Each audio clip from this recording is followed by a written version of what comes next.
This is Radio Now 95.3 FM. Come for the news, stay for informed conversations. The Nigerian Medical Association, NMA, has rejected a suggestion made by the Chairperson of the House of Representatives Committee on Health to privatize university teaching hospitals in the country. Representative Amos Magaji said the lawmakers would be willing to support the campaign for privatization in order to make the hospitals more efficient and effective. Reacting to the statement, NMA President Bala Audu noted that Nigeria's poor track record with privatization of public institutions and said the government should focus instead on investing in the sector. For more on this, we're joined by Dr. Sheyin Madaki, the chairman of the NMA Kaduna chapter. Dr. Madaki, good morning and thank you for joining us on the conversation. Thank you. Good morning. Glad to have you here. Dr. Madaki, what can you tell us about the privatization? Why is it something that the NMA is opposing? Yes, thank you. Good morning to the listeners. As it is, I would say it's not as if we're outrightly opposed to privatization, but the timing is wrong. And of course, there are fundamental issues that have not even been addressed yet, that the NMA has always been championing over the years, not just today. For a while now, those things have not even been addressed either. So to just wake up and say you privatize outrightly, I think it is ill-timed. It may be something that would, and then of course we are not even just as privatizing any other sector is. The success of privatization, you cannot even guarantee it. You know. So these are the fears and these are the concerns. Dr. Madaki, can you tell us what some of these issues that need to be addressed are? Yes, the infrastructure. Now, we've always been talking about investment in the healthcare industry. It has been that successive governments have actually not been able to actually budget adequately for the health sector. And that is something that is clear, and the 15% that we talked about that is even recommended, it has not been implemented. It is not being.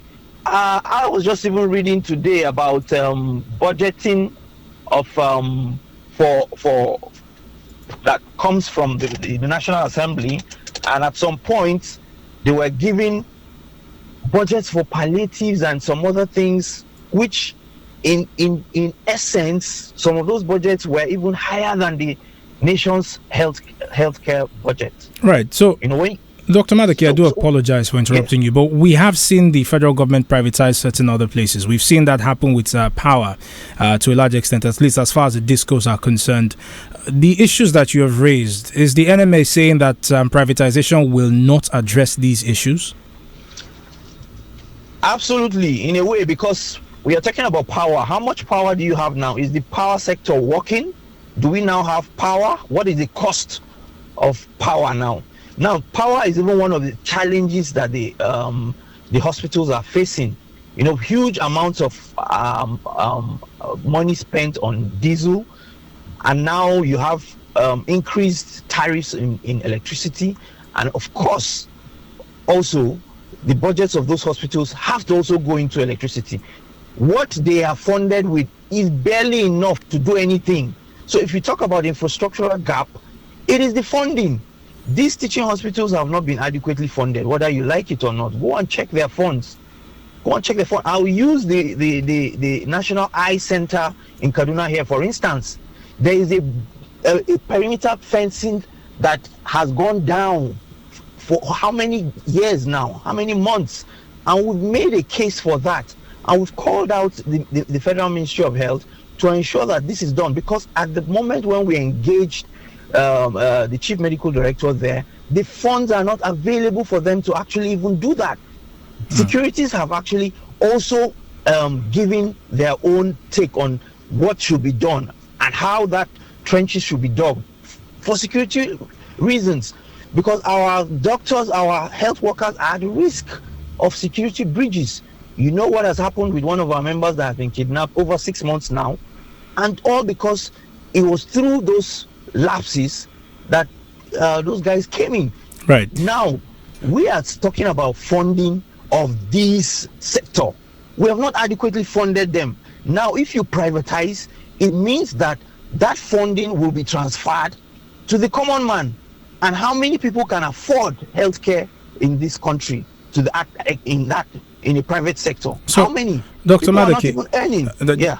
Just as we wrap this up, what's the best case scenario for the teaching hospitals? The best case scenario now is you have to increase funding. You have to increase funding. There are parts of the services that can be privatized, but to outrightly come out to say you want to privatize, it will not work, because it would make, first and foremost, we do not know how effective that will be, and then secondly, it will just be about money making generation, right? Revenue generation. At the end of the day, that would make cost of healthcare above affordability for the common man. And then what have we done? Accessibility would now be cut off.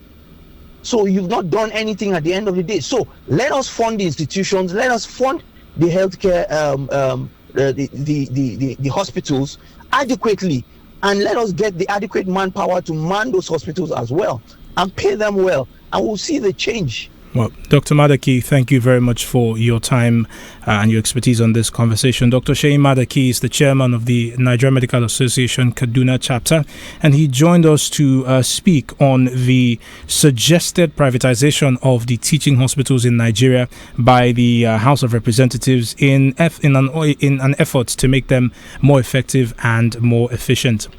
The conversation continues this morning on Radio Now 95.3 FM Lagos. Up next is Naira and Kobo. Do stay with us. This is Radio Now 95.3 FM. Come for the news, stay